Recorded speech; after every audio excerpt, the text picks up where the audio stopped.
Pernah dengar istilah naga yang sedang tidur? Itulah Mbak Maya. Selama 7 tahun pernikahan, dia dianggap beban, dianggap benalu, bahkan dianggap hanya pelengkap penderita di hidup suaminya yang sombong.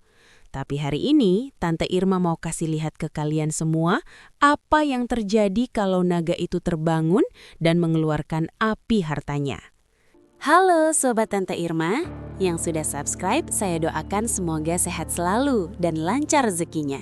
Yang belum subscribe, langsung saja pencet tombol subscribe-nya supaya dan semoga apa yang diinginkan segera terwujud.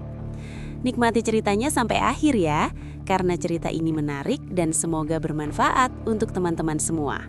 Baiklah, kita lanjut ke ceritanya.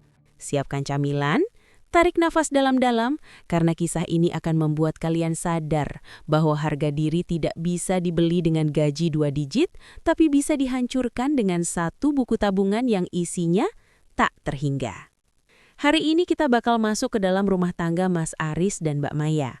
Mas Aris ini adalah tipe suami yang kalau ngasih uang belanja tangannya gemeteran kayak lagi kena gempa bumi.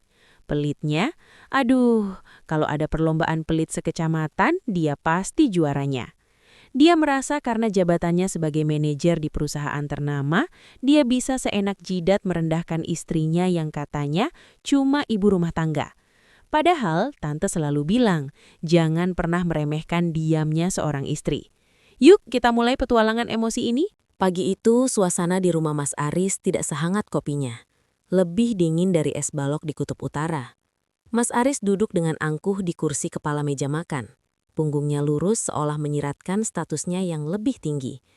Matanya melotot menatap selembar kertas kecil yang kusam, sebuah strok belanja dari warung sayur dekat rumah.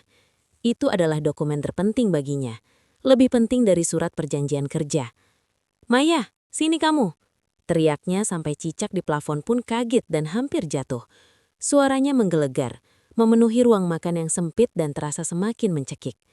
Mbak Maya datang dari dapur dengan tenang. Tangannya masih basah karena baru saja mencuci piring dan membersihkan remahan roti yang ditinggalkan Mas Aris. Wajahnya datar, seolah sudah terbiasa dengan ritual pagi ini. "Iya Mas, ada apa?" Jawabnya lembut, suaranya seperti embun pagi yang menyejukkan, kontras dengan badai yang siap datang. Mas Aris menggebrak meja dengan telapak tangan, membuat sendok dan garpu berloncatan. 500.000? Kamu beli apa saja? Ayam lagi? Kemarin kan sudah makan telur. Telur itu protein tinggi, Maya. Kamu pikir cari uang itu gampang? Saya ini banting tulang di kantor, diperas atasan, meeting sampai jam 12 malam. Kamu di rumah malah foya-foya. Kamu itu cuma numpang makan di sini. Sadar diri sedikit dong. Sudah 7 tahun kamu di rumah, tidak menghasilkan apa-apa. Telinganya merah, urat lehernya menonjol, seolah ingin meledak. Mbak Maya hanya menunduk, bukan karena takut atau merasa bersalah, tapi karena dia sedang menghitung dalam hati. Uang 500.000 itu sebenarnya hanya 1/1000% dari keuntungan sahamnya yang cair tadi pagi. Ia membayangkan bagaimana Mas Aris akan bereaksi jika tahu jumlah nol di rekeningnya. Sebuah senyum tipis, nyaris tak terlihat, tersungging di bibirnya. Senyum yang menyimpan ribuan rahasia. Selama 7 tahun pernikahan, ini adalah makan siangnya. Menu wajibnya. Cacian, hinaan, dan tuduhan boros.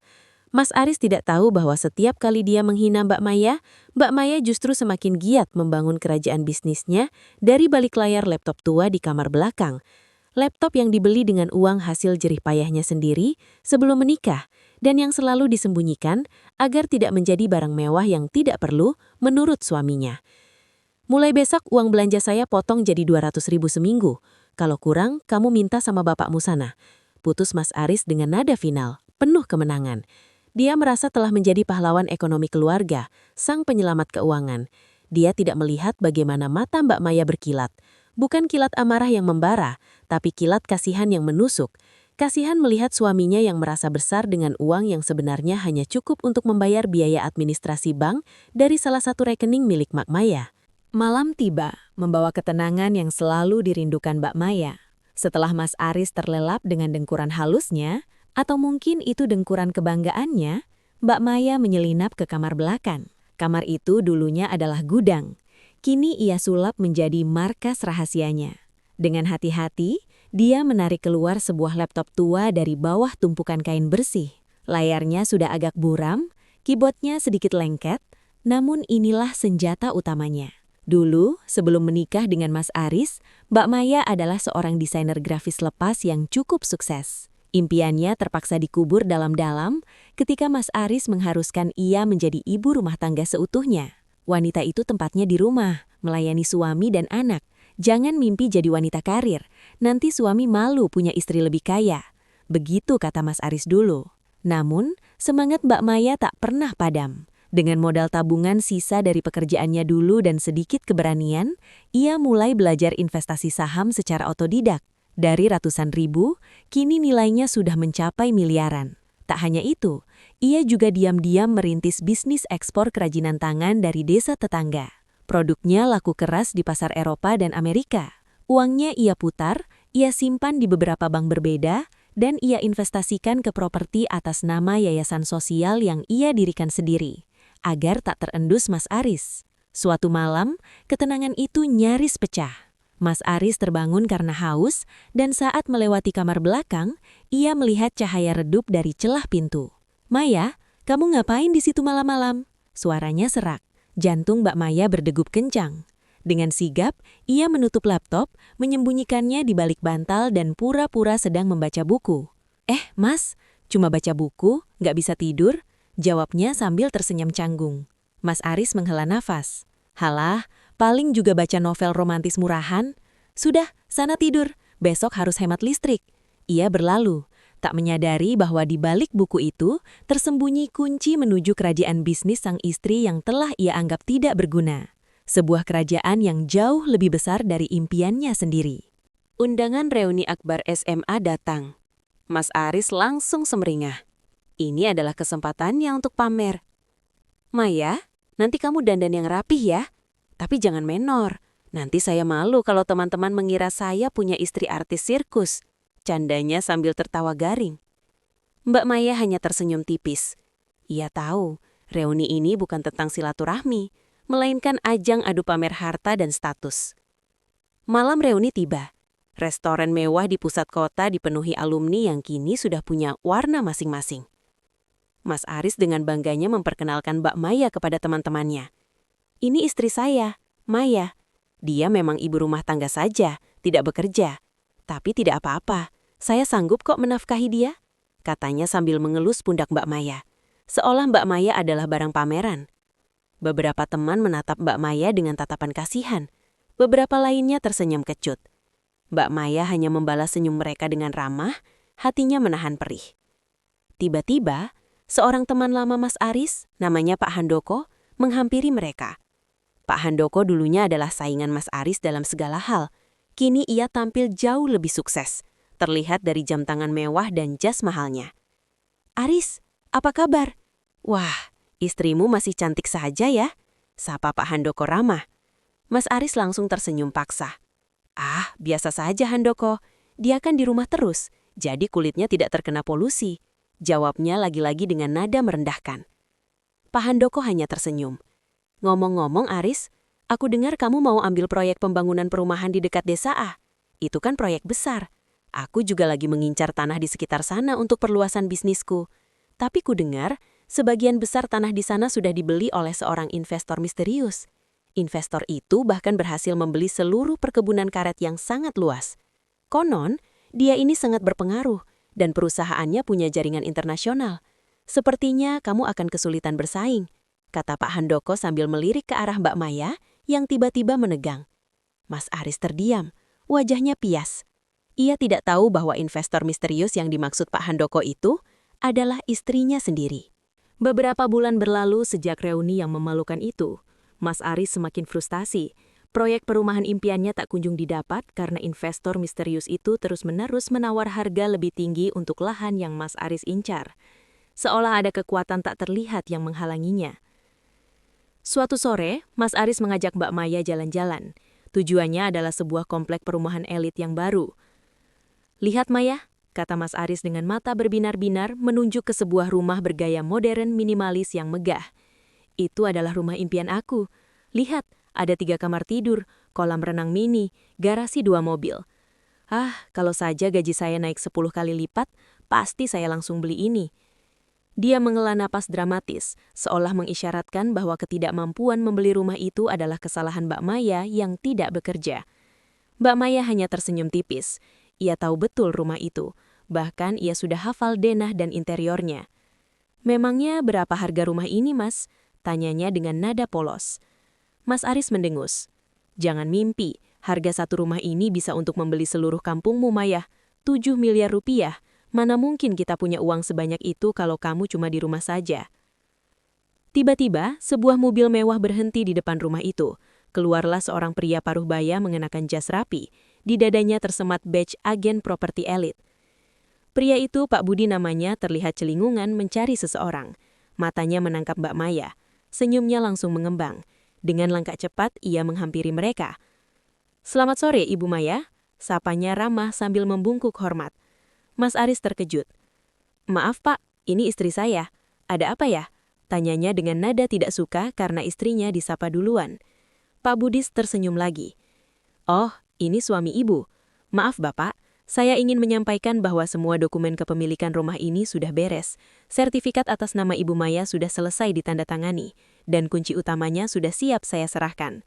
Pak Budi mengeluarkan sebuah gantungan kunci mewah dari sakunya. Di ujungnya tergantung kunci rumah impian Mas Aris. Mas Aris mematung, wajahnya pias. Ia tak percaya telinganya. Rumah yang baru saja ia idam-idamkan ternyata sudah menjadi milik istrinya. Setelah kejadian di depan rumah mewah itu, Mas Aris tidak langsung sadar. Alih-alih rendah hati, egonya yang setinggi langit itu justru mencari pembelaan. Di dalam mobil saat perjalanan pulang, dia malah memarahi Mbak Maya. "Kamu itu jangan mau dibohongi orang, Maya.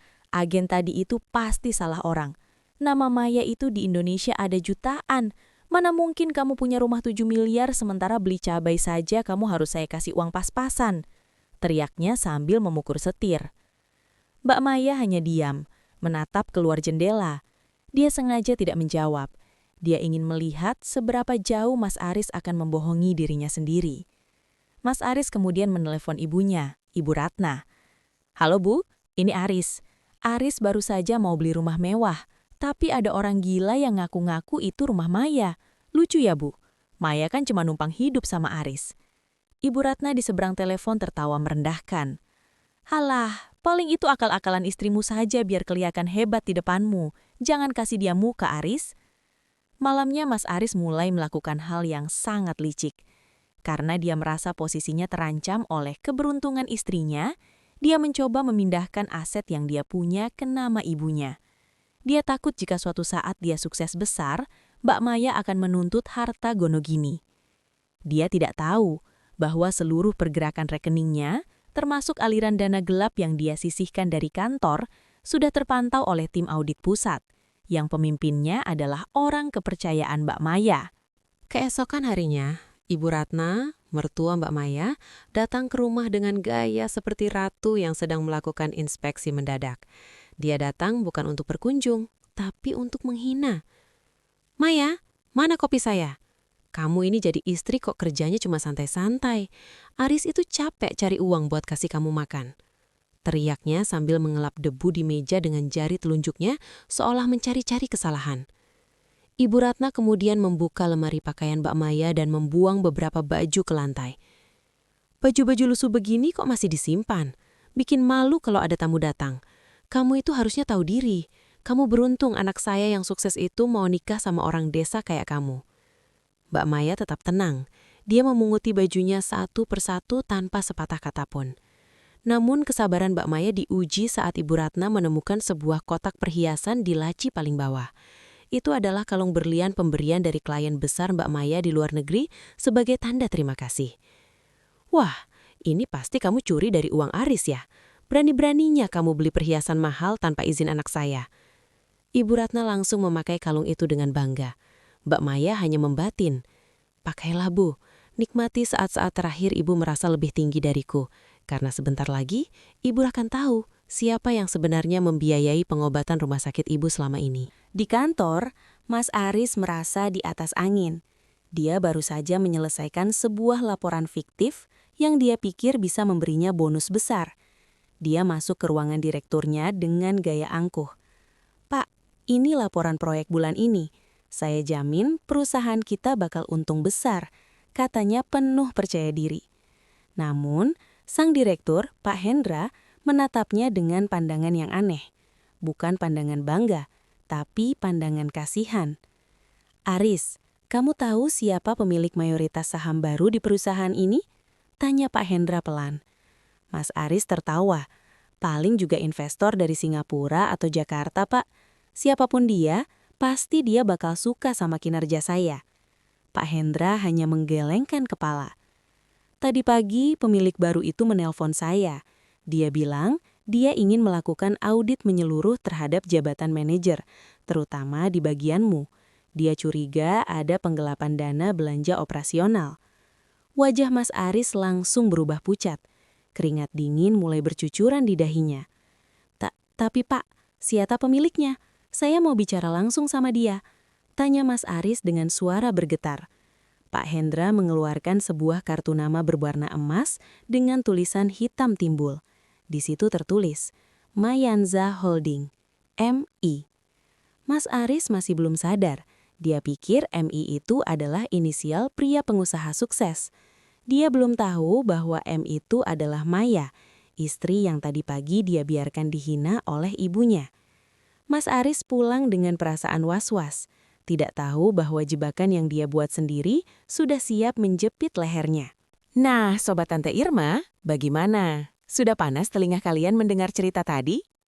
Pesan Tante Irma buat para suami di luar sana. Jangan pernah meremehkan potensi istri. Istri itu bukan cuma urusan dapur, sumur, dan kasur.